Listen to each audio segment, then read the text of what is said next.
de l'aube. Devinez, discernez la venue de l'hôte, écoutez la voix du silence, tressaillez, espérez sa toute présence. Approchez et puisez l'eau qui désaltère, cueillez et savourez la manne légère, respirez et sentez la caresse du vent, oui, dansez et chantez la venue de l'enfant. Balayez vos vies bien trop encombrées afin d'accueillir la vie qui vous est donnée. Frères et sœurs, soyez les bienvenus dans ce temple, recevez de Dieu grâce, paix et espérance. Amen.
Nous louons notre Dieu.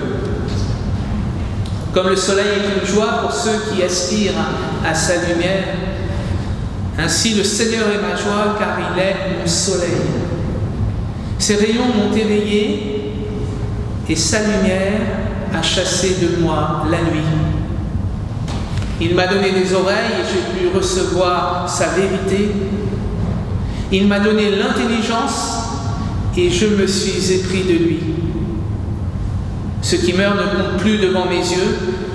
Sa parole a ôté sa puissance à l'enfer et la vie éternelle a fleuri dans le pays du Seigneur.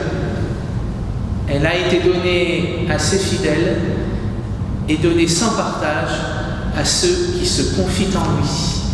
Amen.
Dieu, permets que je demeure ferme dans la foi et que je ne cède pas au doute. Non pas parce que ma prière est bonne, mais parce que toi, tu es la vérité. Ô Père, encourage et fortifie par ta sainte parole l'homme faible que je suis. J'ai souvent de la peine à accepter ta volonté pour moi. Donne-moi la force, Père, d'être obéissant pour ne pas succomber à la tristesse. Dieu Tout-Puissant, rappelle-nous toujours que personne ne peut nous faire du mal sans nuire 1000 fois plus à tes yeux. Fais que nous soyons ainsi portés à pardonner plutôt qu'à frapper, à prendre en pitié plutôt qu'en haine. Enseigne-nous, Père, à ne pas nous confiner en nous-mêmes ou en nos belles entreprises, mais à tout attendre de ton infatigable bonté. Que la tristesse de vivre, souvent en désaccord avec ta volonté, ne nous submerge pas, mais plutôt que ta miséricorde s'étende à toute notre vie et la fertilise. Dieu Tout-Puissant, accorde-nous de rejeter toute haine et tout esprit de discorde, pour que nous puissions vivre ensemble comme de vrais enfants de Dieu, disant en parfaite amitié, non pas mon Père, mais notre Père. Amen.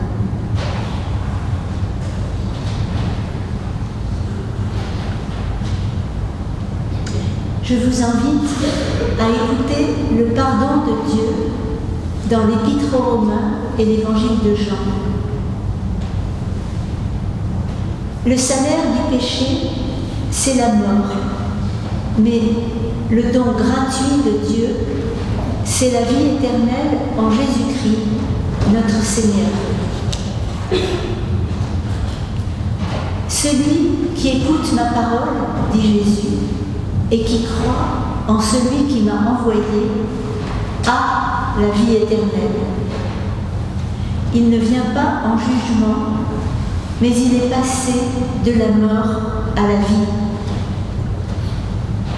Je suis la résurrection et la vie.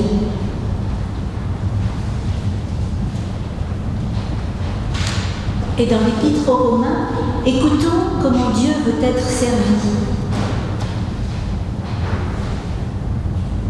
Ainsi, nous avons été rendus justes devant Dieu à cause de notre foi, et nous sommes maintenant en paix avec lui, par notre Seigneur Jésus-Christ.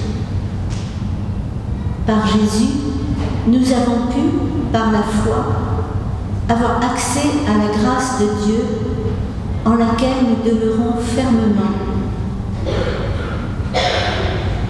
Et ce qui nous réjouit, c'est l'espoir d'avoir part à la gloire de Dieu. Bien plus, nous nous réjouissons même dans nos détresses, car nous savons que la détresse produit la patience produit la résistance à l'épreuve, et la résistance, l'espérance. Cette espérance ne nous déçoit pas, car Dieu a répandu son amour dans nos cœurs par le Saint-Esprit qu'il nous a donné.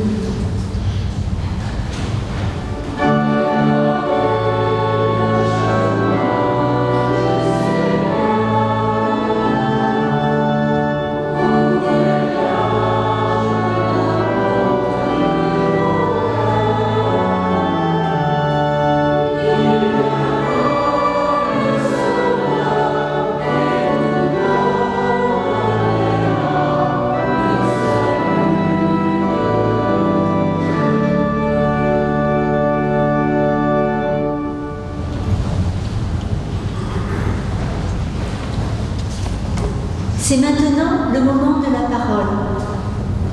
Nous voici à l'écoute de ta parole. Mets en nous l'impatience des prophètes et la ferveur des psalmistes. Voici nos cœurs en attente. Voici nos vies en partance. Que ta parole nous prépare à la rencontre.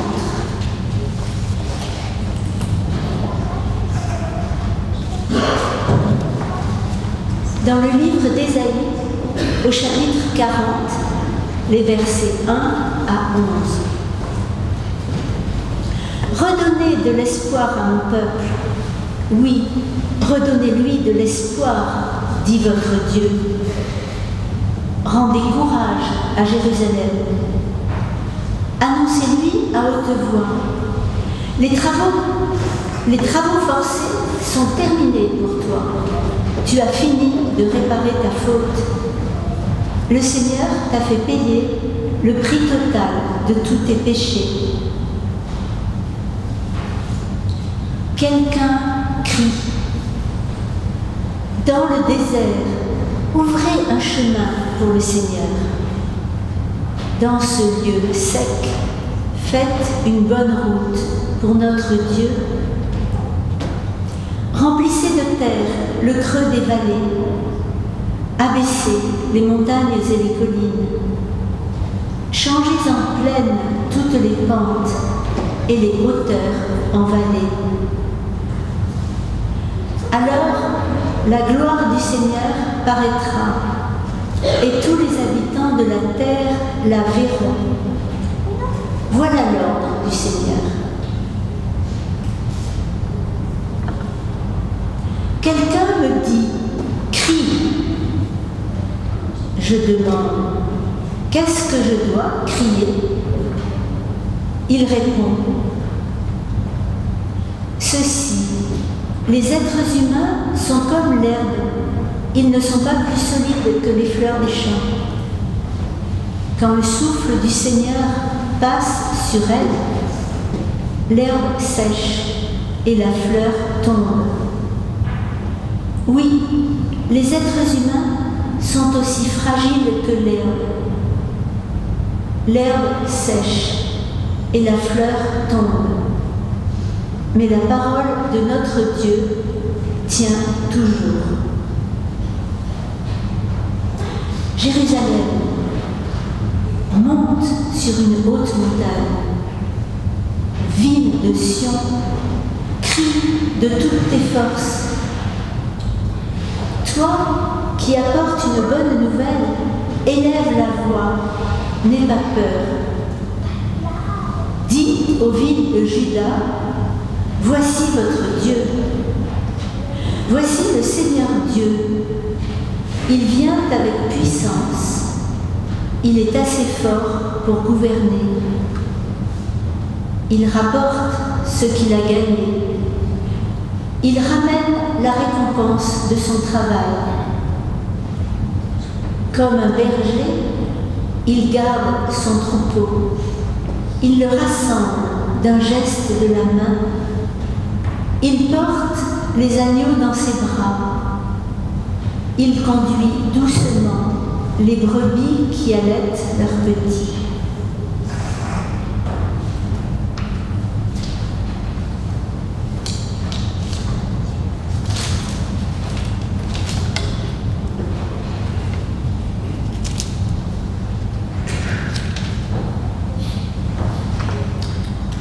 Et dans l'Épître aux Romains, au chapitre 15, les versets 4 à 8.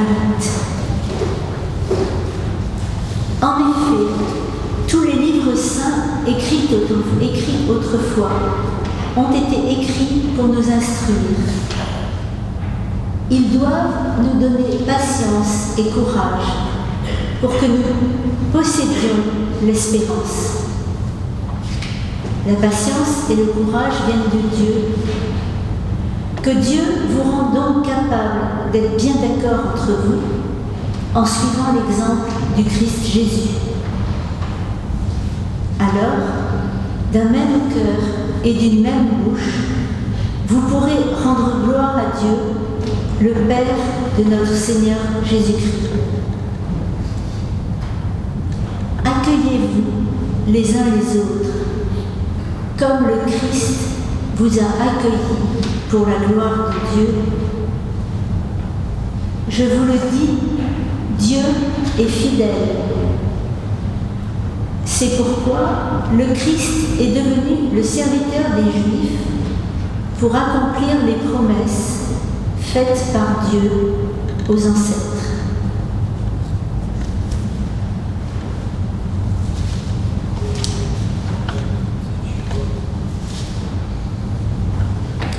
Et dans l'évangile de Luc, au chapitre 12, les versets 35 à 40. Restez en vêtements de travail et gardez vos lampes allumées. Soyez comme des gens qui attendent leur maître au retour d'un mariage. Et quand il arrivera et frappera, les serviteurs lui ouvriront la porte. Ils sont heureux, ces serviteurs, si, en arrivant, le maître les trouve éveillés. Oui, je vous le dis, c'est la vérité.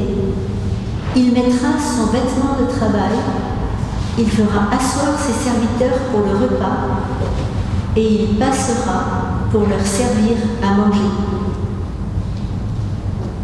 Si le maître revient à minuit, ou plus tard encore, et s'il trouve ses serviteurs éveillés, alors ils sont heureux. Comprenez ceci, le maître de la maison ne sait pas à quelle heure le voleur va venir. Sinon, il ne laisserait pas le voleur entrer chez lui. Vous aussi, soyez prêts. En effet, le Fils de l'homme viendra, mais vous ne savez pas à quel moment.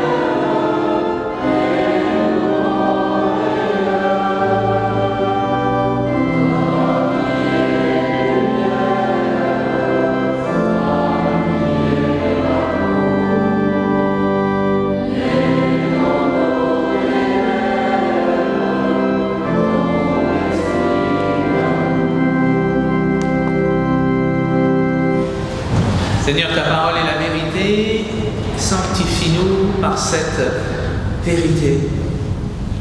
Nous voici engagés dans ce temps de l'Avent. Cette couronne de l'Avent en témoigne avec ces deux bougies allumées qui nous disent que nous sommes dans la deuxième semaine de ce temps de l'Avent. Mais tel n'est pas le premier sens du temps de l'Avent, de nous faire prendre conscience que Jésus-Christ va naître au monde.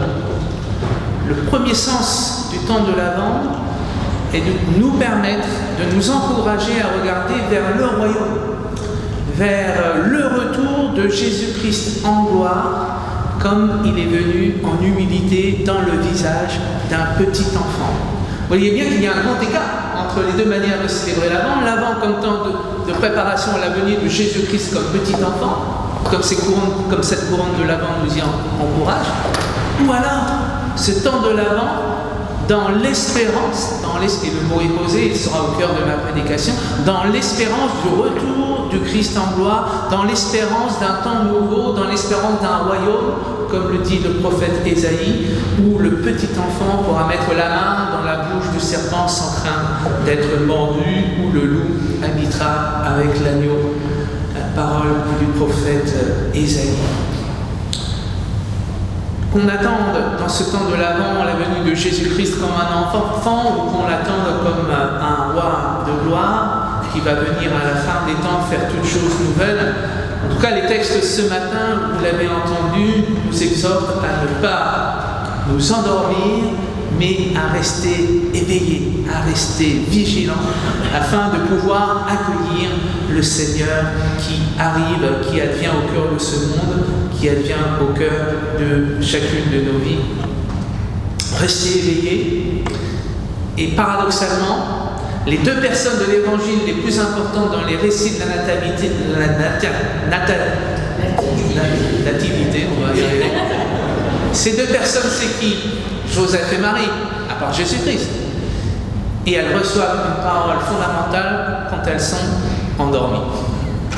Paradoxe de l'Évangile, vous voyez, humour de Dieu qui nous exhorte à rester éveillés, mais qui sait de quelle voie nous sommes faits, et qui utilise, et pourquoi pas, la voie du songe, la voie de l'endormissement pour parler à Joseph et Marie. La parole de Dieu nous atteint non pas seulement dans notre intelligence, dans notre rationalité, je l'entends ainsi, la parole de Dieu nous atteint au plus profond de notre cœur, dans notre intelligence émotionnelle, dans notre inconscient, dans notre subconscient, dans notre surmoi, voilà. La parole de Dieu est plus forte et plus grande que notre petite raison rationnelle. Restez éveillés. Telle est donc cette exhortation qui jaillit des Écritures ce matin et qui jaillit de la bouche de l'apôtre Paul qui nous donne, vous l'avez peut-être entendu, deux chemins très clairs de la manière dont nous devons rester éveillés. Le premier chemin, c'est celui de la lecture, de la méditation des Écritures, nous dit l'apôtre Paul. Cela chante bien évidemment à notre oreille protestante. Je crois que nous avons été forgés dans le protestantisme à la lecture de ces Écritures. Eh bien, nous avons bien fait, l'apôtre Paul, puisqu'il réaffirme ceci, toutes les Écritures. Premier Testament et Ancien Testament, toutes les Écritures sont là afin de vous permettre de tenir bon, ont été préparés d'avance pour vous, afin de garder espérance, afin, oui, d'espérer malgré tout, alors qu'il est de nature humaine de ne pas être capable d'espérer face aux douleurs, face à la violence de ce monde. Méditez les Écritures, ne cessez de les relire de manière personnelle ou de manière communautaire, afin que nous puissions espérer. L'espérance ne va pas de soi aller de l'ordre d'un don, et j'ose le dire, d'un don divin. Et là, il faut que je vous partage la différence que je fais entre espoir et espérance. Il me semble que espoir et espérance ne sont pas de la même nature. Il me semble que l'espoir s'appuie sur des paramètres, sur des données rationnelles. Je vais vous donner 3 exemples. Je rigole parce que j'avais l'espoir que l'équipe de France soit championne du monde de rugby. C'était un espoir rationnel, vous l'entendez bien. L'équipe de France était 2e au classement mondial. L'équipe de France avait battu toutes les équipes, dont l'Afrique du Sud, qui est devenue championne du monde. Donc, la compétition se jouait en France. Donc, j'avais l'espoir raisonnable que la France soit championne du monde. Ce n'est pas devenu. Je passerai pourquoi cela n'est pas devenu sur les détails, mais cela n'est pas devenu. Deuxième exemple, je travaille dans une entreprise, j'avais des objectifs à atteindre, j'ai atteint les objectifs, la boîte, mon entreprise est en pleine forme, je peux avoir l'espoir raisonnable d'avoir une petite augmentation, d'avoir une prime de fin d'année. Je ne suis pas sûr de l'avoir, mais je peux avoir cet espoir. Troisième exemple, un peu plus sérieux, si je suis atteint d'une maladie grave, si je suis atteint d'un cancer, je peux avoir l'espoir de guérir suivant le cancer que j'ai, avec 40%, 60%, 70% de chance de guérison. Je peux avoir cet espoir raisonnable, d'autant si je suis accompagné par une équipe médicale sérieuse et compétente. Donc je pense que vous l'avez bien compris, l'espoir s'appuie sur des paramètres raisonnables et quantifiables. On n'est pas sûr que cela va advenir, mais il y a des paramètres raisonnables et quantifiables. L'espérance est d'une autre nature. L'espérance n'est pas raisonnable. Espérer la venue de Jésus-Christ dans ce monde pour faire toute chose nouvelle n'est pas raisonnable, n'est pas de l'ordre de la raison, c'est de l'ordre de l'espérance. Vous l'entendez bien, l'espérance nous vient d'ailleurs, l'espérance nous vient de Dieu. Si l'on n'est pas croyant, on peut dire que l'espérance est une force supérieure à la raison humaine. Les athées pourraient convoquer, je ne sais pas, la force de la littérature ou une entité plus grande que la simple raison. Mais nous, en tant que chrétiens, en tout cas, le texte biblique nous l'affirme et nous invite à le professer. Notre espérance nous est donnée par Dieu. Il y a un royaume à habiter où toutes choses seront nouvelles. Première piste que nous donne donc l'apôtre Paul, méditer les Écritures pour recevoir cette espérance.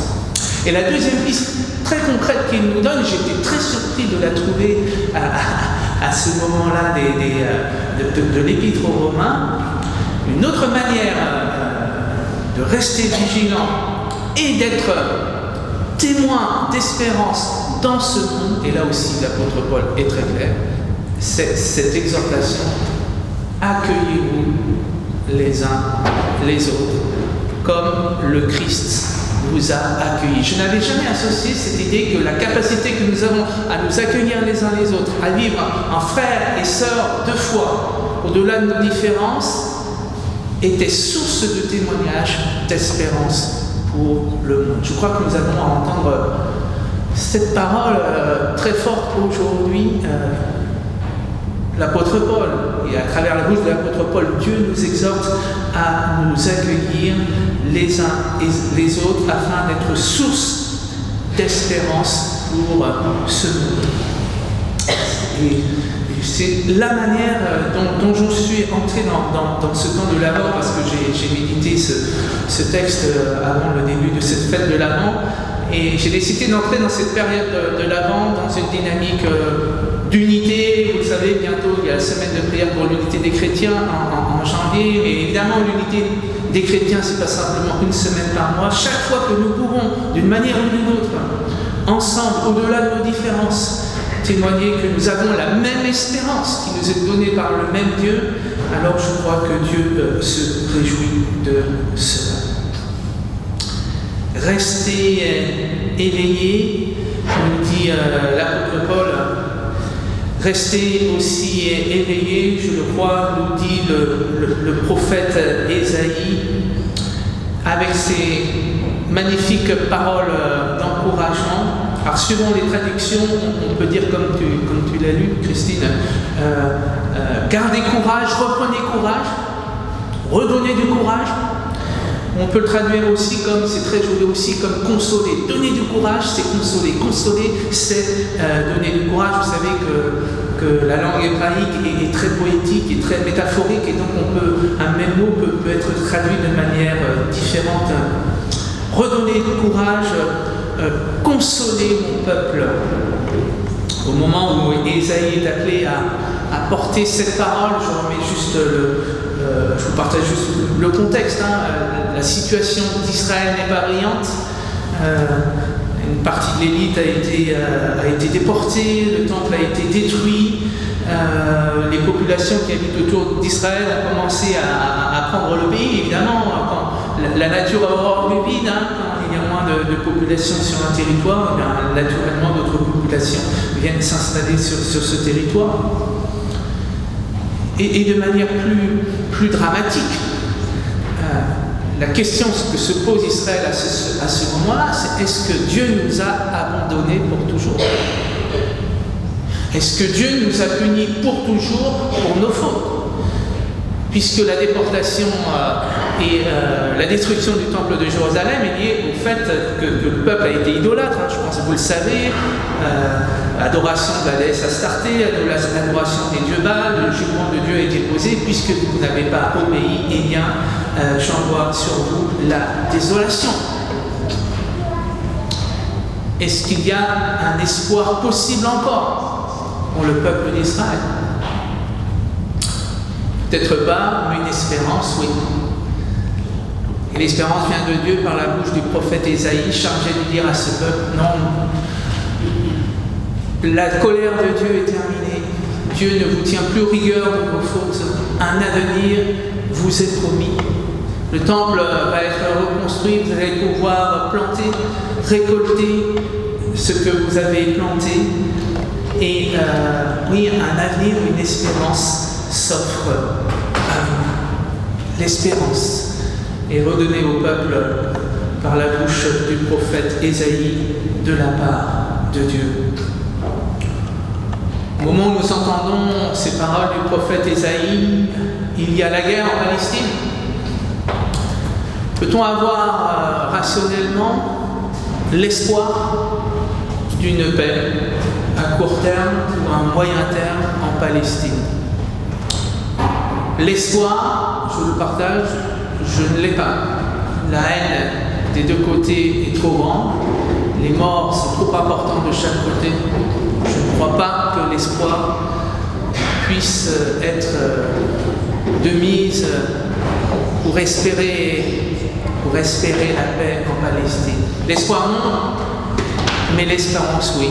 Aujourd'hui, je partage ceci, c'est qu'à la lecture de ces paroles du prophète Ésaïe qui traverse le temps, j'ai l'espérance et non pas l'espoir. J'ai l'espérance, mais cela ne peut venir que de la volonté de Dieu, que la paix adviendra un jour en Palestine. Nous ne savons ni le jour ni l'heure, nous ne savons pas comment cette paix adviendra, mais j'ai la ferme espérance, comme dit l'apôtre Paul, que cette paix doit advenir, peut-être d'une autre manière que nous pouvons l'imaginer aujourd'hui, mais que cette paix doit advenir parce que telles sont les paroles du prophète Ésaïe.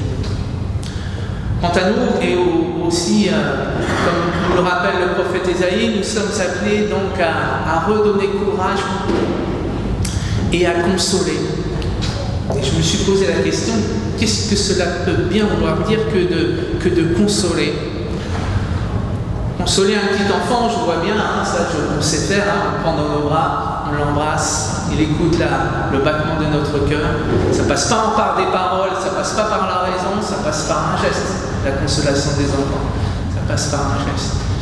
Et pour les adultes, comment cela peut se jouer? Et j'ai réfléchi à l'étymologie du mot consoler qui m'a donné une piste que je vous partage.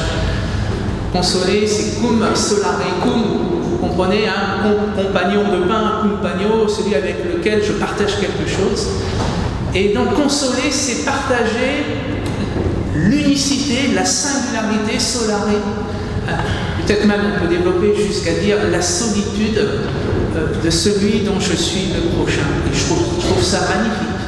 C'est consoler, c'est aller rejoindre l'autre dans sa singularité, dans son identité profonde, qui est fortement différente sans doute de la mienne, qui est très certainement différente de la mienne, mais que je peux comprendre et que je peux accueillir dans le miracle de la foi et dans ce cadeau que Dieu le Père a fait en m'accueillant en Jésus-Christ. Et nous retrouvons là, bien sûr, la parole de l'apôtre Paul, accueillez-vous les uns les autres ainsi. Et je l'entends comme ceci, consoler, c'est cette capacité, avec l'aide de l'Esprit Saint, à accueillir l'autre dans sa singularité. Consoler. Consoler mon peuple. Consoler ceux qui manquent d'espérance. Ce temps de l'Avent, vous l'avez entendu, est donc le temps de l'espérance de la venue du royaume à venir, qui va venir que l'on veille ou que l'on dort. Rassurons-nous, le royaume de Dieu ne dépend pas de notre propre capacité, il est la volonté de Dieu. D'ici là, nous devons affronter des drames et même des tragédies, mais nous sommes appelés à persévérer dans l'attente de celui qui vient faire toutes choses nouvelles dans ce monde et dans nos vies. Nous sommes dans l'espérance qu'il vient. Amen.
confesser notre foi.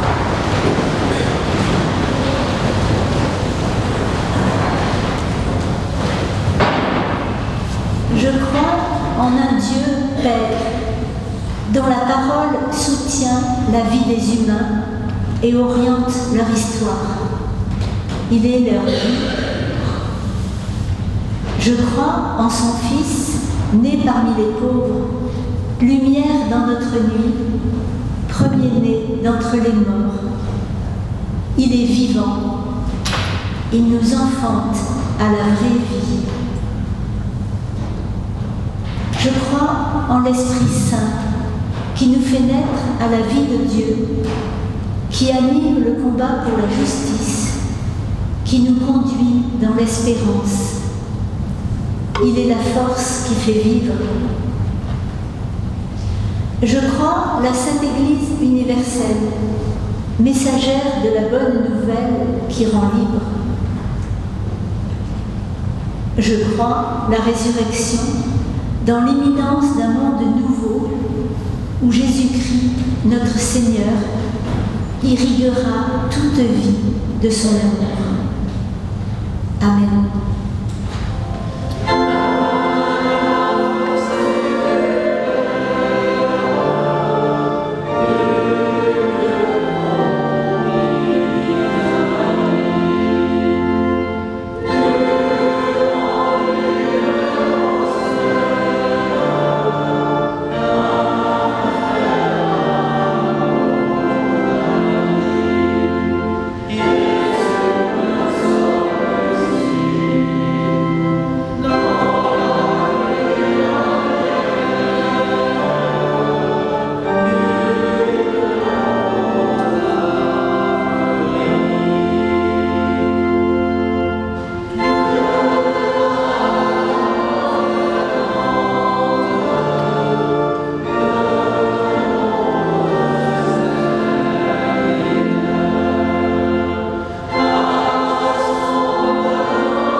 Nous vous invitons à la prière d'intercession. Ô Dieu d'espérance, en ce deuxième dimanche de l'Avent, nous attendons impatiemment ta présence. Nous nous accrochons à l'espoir d'un monde dans lequel les armes seraient transformées en outils de paix. Nous rêvons même à un temps où les conflits entre les nations seraient choses du passé. Demeure tout près de nous, ô Dieu puissant, et remplis-nous d'un espoir sans limite. Nous le demandons au nom de Jésus-Christ, le Prince de la paix. Amen. Ô Dieu de paix dans notre monde, divisé par de nombreux conflits, nous sommes appelés à nous accueillir les uns les autres, à accueillir nos proches et les étrangers. Nous sommes invités à outrepasser nos différences linguistiques, culturelles et politiques. Nous sommes invités à faire face au défi de vivre en harmonie les uns avec les autres, au défi de nous consoler les uns les autres. Regroupe-nous ce matin, ô Dieu, et inspire en nous le désir de construire un meilleur monde où tous et toutes seront capables de vivre en sécurité. Nous le demandons, Père, au nom de Jésus-Christ, le Prince de la paix. Amen. Ô Dieu de joie, nous voulons célébrer toutes les choses que nous avons reçues. Nous nous réjouissons du désir de partage de tant de gens autour de nous. Nous ne pouvons que chanter notre attente du renouvellement de ta création. Illumine-nous, ô Dieu, et aide-nous à être visibles pour ceux et celles qui recherchent ta présence durant ce temps de l'année. Nous te le demandons, au nom de Jésus, le Christ, le Prince de la paix. Amen. Ô Dieu d'amour, tu nous appelles à prendre soin des plus vulnérables de notre société. Tu nous demandes de protéger la dignité de tous et de toutes. Tu nous invites à démontrer de la compassion envers tous les êtres humains, et plus particulièrement envers ceux et celles qui sont jugés indésirables par notre monde. Inspire nos actions et nos mots, ô Dieu, pour que tous et toutes puissent ressentir ton amour infini. Nous le demandons au nom de Jésus-Christ, le Prince de la paix. Amen. Je vous invite à vous lever pour recevoir les paroles d'envoi et de bénédiction. N'ayez pas peur, ne tremblez plus, car Dieu est Dieu d'amour. Séchez vos larmes, ne criez pas, confiez-lui vos soucis. Vous n'aurez pas fini de l'appeler que déjà il vous répondra. Son pain calmera votre faim, son eau apaisera votre soif, son vin sera vin de fête. Allez dans l'amour, la foi et l'espérance qui vous sont donnés. Amen.